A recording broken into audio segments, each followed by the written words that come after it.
Okay. At least something is getting done on the New York Yankees front. Still not enough. Many things need to get done, but at least Brian Cashman and Hal maybe have woken up a little bit now that things are starting to get tight. Spring training starts to get closer. Let's take a look at what the Yankees did yesterday. Still no re-signing of Cody Bellinger. Still have not made an offer to Kyle Tucker. The New York Mets offering him $50 million AAV. Bo Bichette still out there somewhere lurking around. And Alex Bregman not returning to the Red Sox. He goes to the Chicago Cubs. Like the video, comment, and subscribe. The New York Yankees are acquiring left-handed pitcher Ryan Weathers from the Marlins in exchange for 4 prospects. Those prospects being number 15 prospect outfielder Brendan Jones, number 16 outfielder Dylan Lewis, infielder Dylan Jasso, and infielder Juan Matthews. Now, Ryan Weathers, over the past 2 seasons in Miami, 24 games started, 3.74 ERA, 121 whip, 236 BAA, solid arm with a fastball that topped out at 98.8 miles per hour last season. How we feeling, Yankees fans? Yankees fans, how we feeling? On the hill for the Miami Marlins, the 25-year-old left-hander from Loretto, Tennessee, Ryan Weathers. This year, Weathers in 5 starts in 24 2/3 innings, 1-1 with a 3.28 ERA, punched out 23 and walked 8. 2-2 is cut on and missed. Welcome back, Weathers. A change-up low. That's his first punch-out off the injured list. Swing and a miss. Inning over. There are strikeouts for Weathers. That one dotted on the inside edge. 97 locks up the young, and that's the 3rd punch-out and 2 scoreless for Ryan Weathers. 2-2 is cut on and missed. 99 upstairs. Ryan Weathers, he went back to the heater, and he got his punch-out. It's number 4, and he strands men at the corners. And C.J. Abrams loops the ball out to right, hanging up for Joey Wiemer. Now, the Yankees were in contact with the Marlins for quite some time with all the Edward Cabrera rumors. You have to think that the package we put together for Weathers is a similar package that we were getting ready to put together for Cabrera. The Yankee starters so far, the healthy starters so far, going into spring training, going into the regular season, Max Fried, Cam Schlittler, Will Warren, Luis Heel, and now Ryan Weathers to round out the back half of that starting rotation. When Schmidt comes back, when Rodon comes back, when Garrett Cole comes back, which one of those guys we just named gets moved to the bullpen? Will Warren, bullpen. Weathers, bullpen. Luis Heel, Clark Schmidt, Yankees, I will still say this until the cows come home.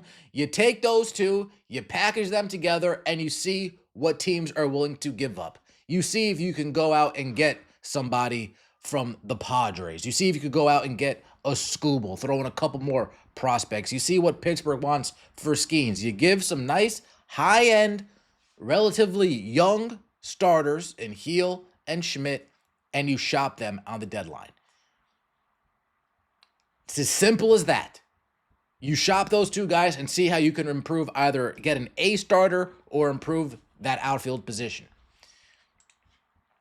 Speaking of outfielders, like I said, Cody Bellinger, still not re-signed.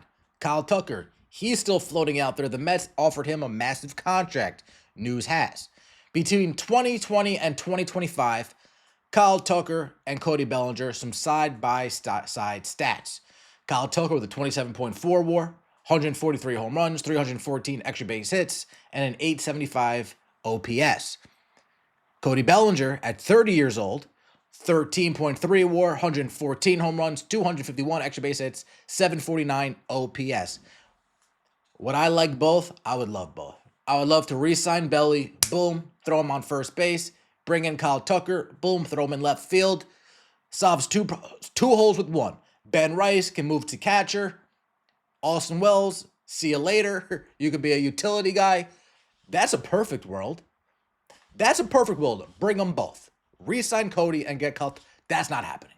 I think we all need to come to terms with that's not happening. It's going to be one or the other, with Cody Bellinger seeing like the more likely scenario. I know he won 7 years. I know the Yankees are trying to offer him 5 years. This seems like a very similar situation that the Mets had last year with Pete Alonso. The market isn't that crazy for Cody Bellinger right now. Otherwise, he would have signed elsewhere by now.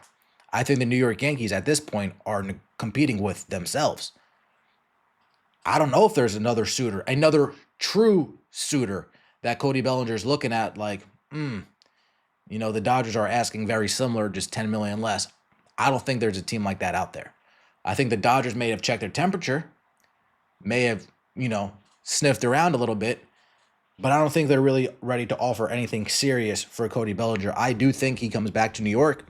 I do think the Yankees probably overpay a little bit for him, but I would rather direct that money towards a Kyle Tucker, who is a better hitter than Cody Bellinger is. Perfect world, get them both, of course.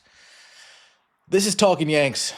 John Boy talking about the Cody Bellinger.